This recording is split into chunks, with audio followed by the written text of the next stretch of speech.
Good afternoon. এখন বাজে ঘুরিতে প্রায় 2টা। জাস্ট রান্নাবান্না বসাইলাম, চলো তোমাদের দেখাই আজকে আমি কি রান্না করতেছি।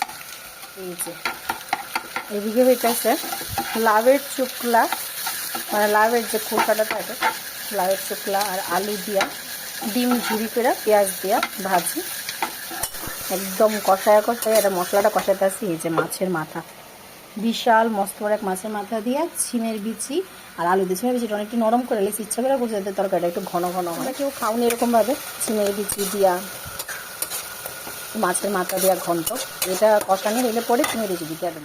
আজকে একটা পার্সেল আইছিল, পার্সেলটা কি আইছে চলো দেখি কি আইছে। আমি তো জানি কারণ আমি অর্ডার করেছিলাম, আমি কি তাই তো বলতে পারি না। চলো, এটা আইছে মিন্ত্রার থেকে। আজকে দিলে খুলুন, আমাকে ধৈর্য আমার কাছে নাই। একটা এক্সারসাইজ প্যান্ট, কেমন এখন তো দেখে ভালোই লাগতেছে, বাট আমার আরেকটা আসলে এটার মতো আইছে না, কেমন জানি আইছে একটু।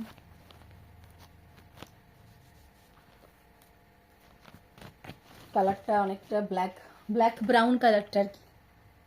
এই যে যাই হোক, এখন সন্ধ্যাবেলা সন্ধ্যাবাতি দিয়ে আইলাম জাস্ট, তো পরে আবার আইতেছি তোমাদের সাথে।